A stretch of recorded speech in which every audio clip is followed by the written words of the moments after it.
Ya, jadi sebenarnya Mbak Mita kalau terkait dengan korbannya adalah perempuan dengan disabilitas, itu kan ada stigma stereotype di dalam masyarakat kita bahwa perempuan disabilitas itu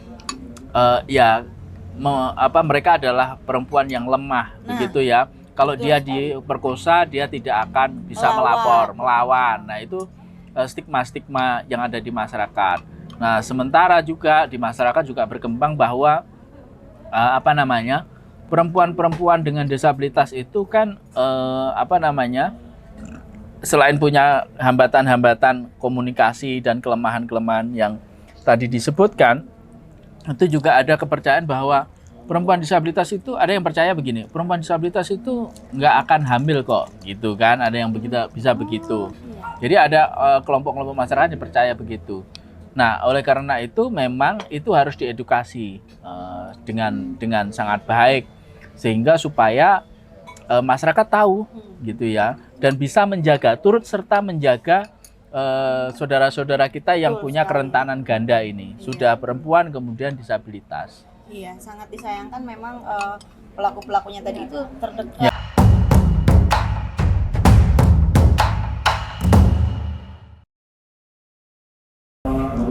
Assalamualaikum warahmatullahi wabarakatuh.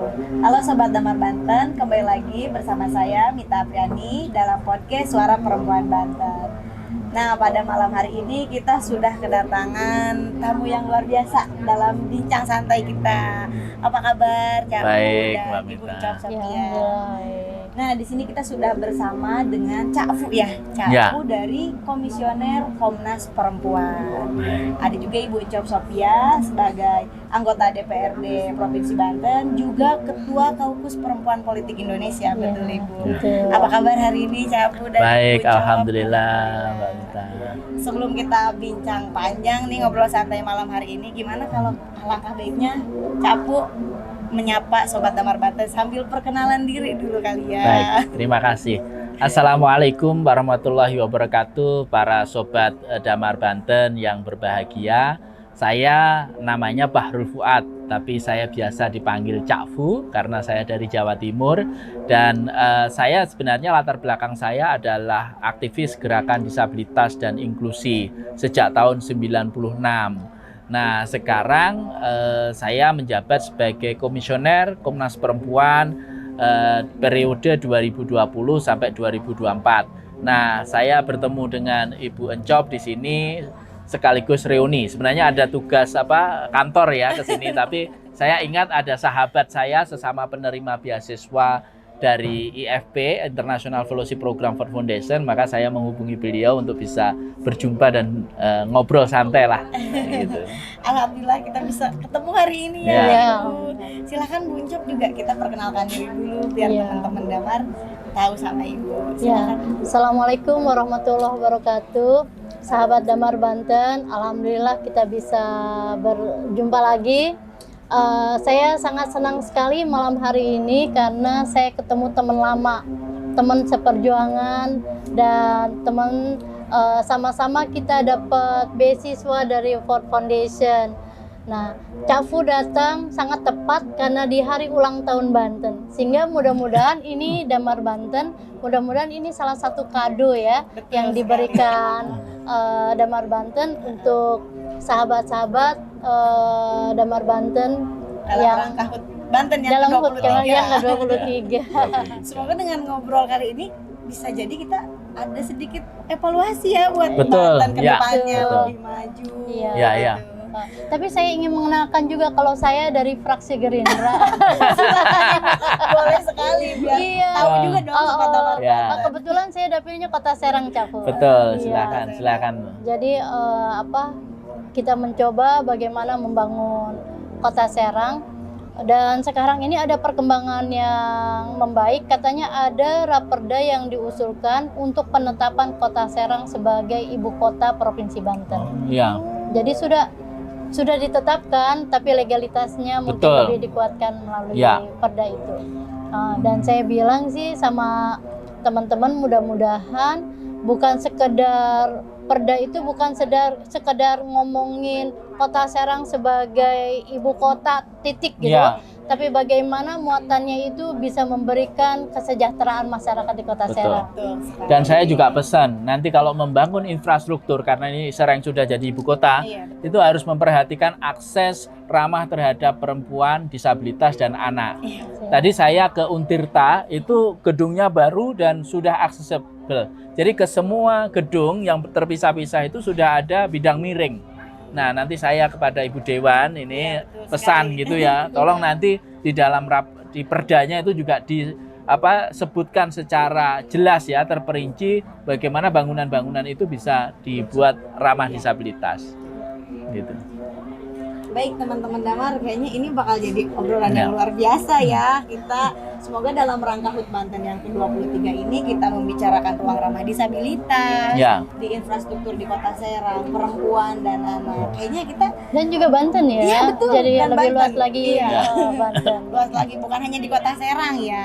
Betul, betul. Tetapi Banten gitu ya. Semoga lebih baik ke depannya. Tapi kayaknya kita nggak bakal seru nih kalau belum ngobrol-ngobrol dulu tentang bagaimana perempuan di Banten, fasilitas perempuan, infrastruktur di Banten saat ini. Menurut Oke. aku sudah pada tahap yang bisa ramah anak, perempuan dan disabilitas atau memang masih jauh?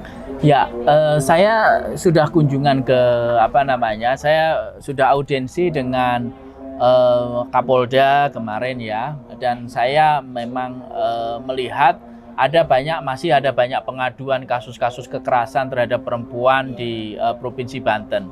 Perlu diketahui saja, teman Sobat Damar, bahwa Banten ini menempati urutan ke-8 untuk angka kasus kekerasan terhadap perempuan nasional, gitu ya. Jadi angkanya cukup tinggi. Iya, cukup. tinggi. Nah, dan juga kemarin saya mendapatkan laporan dari Bapak Wakapolda, itu juga banyak sekali kasus-kasus kekerasan seksual dan korbannya itu adalah anak perempuan. Selain perempuan juga anak-anak perempuan. Nah, ini memang perlu sinergi semua pihak. Kasus-kasus ini tidak hanya bisa ditangani oleh kepolisian, tidak bisa hanya ditangani oleh lembaga layanan atau dinas pemberdayaan perempuan, tapi juga harus sinergi antar semua pihak untuk bersama-sama, karena situasi secara nasional kekerasan terhadap perempuan itu semakin hari semakin meningkat. Bukan hanya soal kuantitasnya, tapi juga soal modusnya, gitu ya, cara-caranya. Dan kita tahu semua bahwa kekerasan terhadap perempuan itu akan berdampak sangat buruk bagi keberlangsungan kehidupan perempuan, apalagi kalau itu anak-anak, ya Bu betul. ya. Kalau itu anak-anak, kita juga harus memperhatikan bagaimana masa depannya, begitu. Saya pikir nanti Bu Dewan, Bu Encop ini yang akan lebih banyak ya bisa memberikan masukan, pemikiran terkait dengan bagaimana menciptakan Banten ini yang lebih ramah terhadap perempuan, Betul. gitu. Betul. Kita memang punya PR besar nih, Cak. Bagaimana kita bisa mengusung kuota perempuan yang 30% itu bisa tercapai.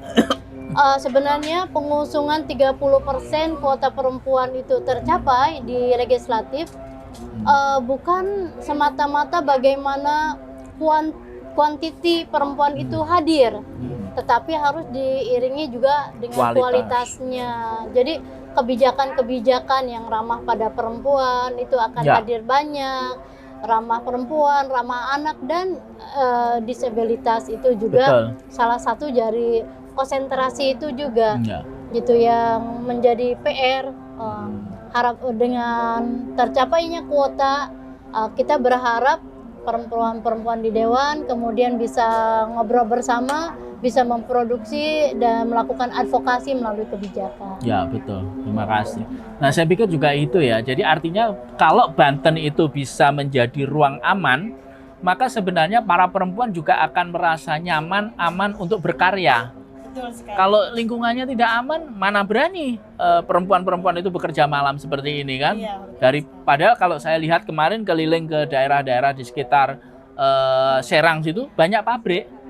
Banyak pabrik, dan saya yakin pabrik-pabrik itu mempekerjakan para perempuan. Betul. Kalau dia shiftnya kemudian sampai pulang harus malam, itu juga harus diperhatikan soal keamanannya. Betul. Nah, oleh karena itu pemerintah Provinsi Banten juga harus punya aturan nantinya, punya kebijakan bagaimana menciptakan ruang aman bagi perempuan.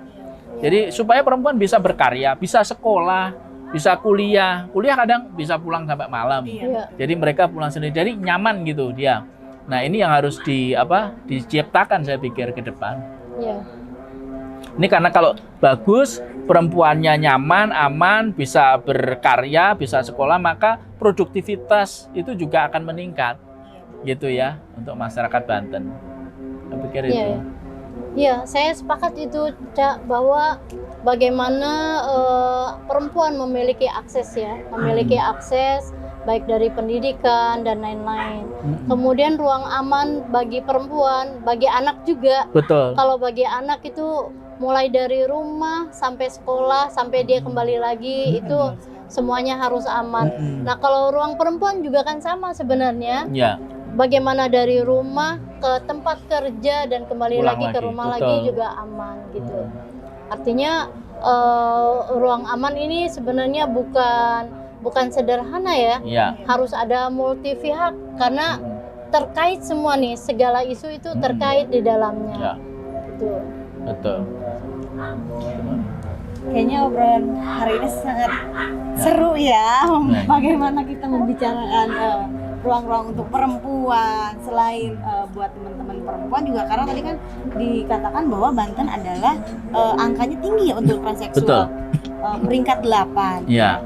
Tapi kan saat ini gitu rata-rata meskipun upaya pemerintahan gitu dari teman-teman Komnas, kadang juga kita harus menyadarkan sesama perempuan itu loh, sesama perempuan, bagaimana perempuan agar mau speak up gitu loh. Itu loh, gimana tuh Bu? Jadi kan meskipun sudah diciptakan ruang aman, tapi ternyata tersekat pada diri sendiri karena disalahkan sebagai korban atau ini sih kayak gitu. Gimana itu? Ya memang saya sepakat sih. Kenapa sering sekali ketika ada pelecehan seksual, ada kekerasan terhadap perempuan, seringnya perempuan bukannya diadvokasi, tetapi seolah-olah disalahkan. Betul sekali. Itu yang harus kita sama-sama klarifikasi lagi ya, direfleksikan ulang. Bagaimana sistem itu terciptanya sistem yang lebih adil. Jadi bagaimana perempuan yang menjadi korban justru kemudian tidak ditambah lagi gitu. Iya, betul. Sudah menjadi korban kemudian juga malah ditambah lagi dengan tuduhan bahwa semuanya ini yang salah adalah perempuan. Iya. Nah, terima kasih Bu Uncok sudah menambahkan bahwa perempuan juga perlu speak up ya.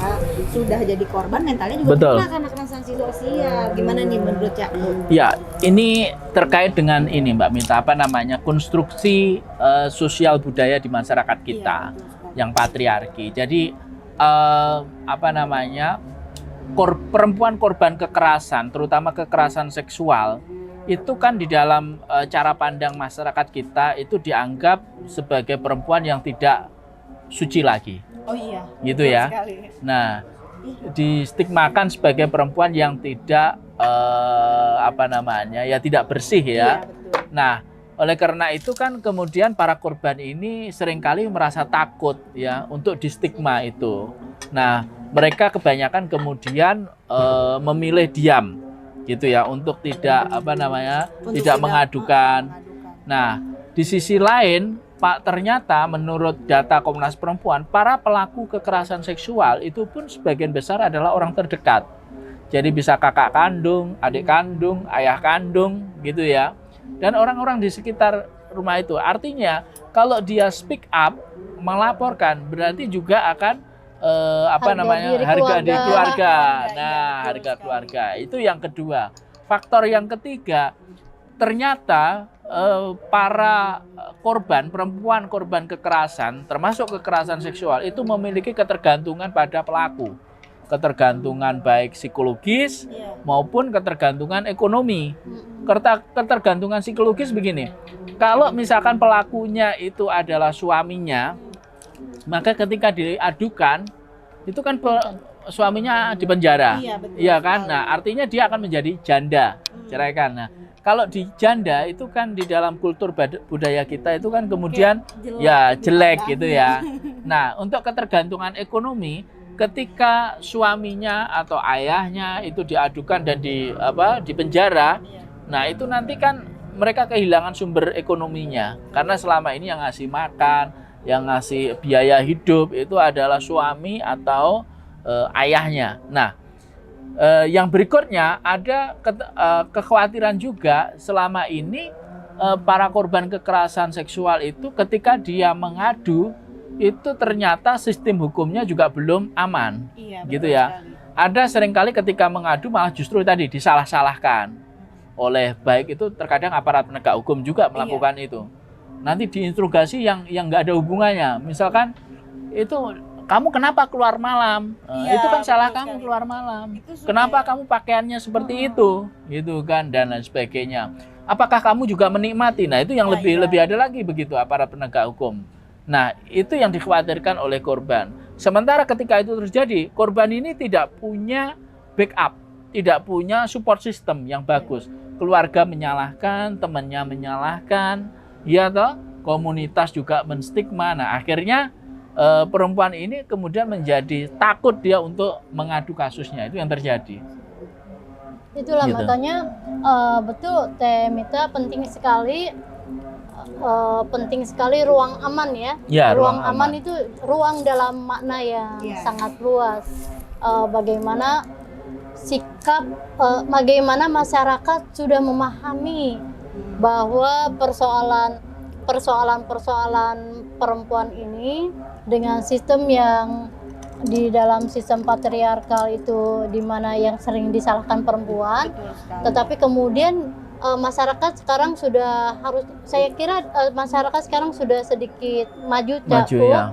dengan banyaknya informasi pendidikan baik formal maupun informal. Ya, Jadi sudah menjadikan kacamatanya itu keadilan.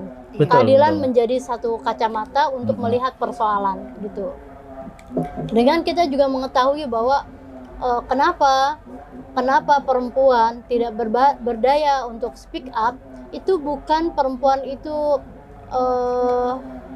menjadi salah, Iya. tetapi harus diurai persoalan-persoalan perempuan ini sehingga perempuan tidak berdaya. Nah, persoalan-persoalan yang membuat perempuan tidak berdaya itulah yang kemudian hadirnya pemerintah untuk menangani itu melalui kebijakan, hadirnya sosialisasi-sosialisasi pada masyarakat, Betul. sehingga masyarakat bisa itu sudah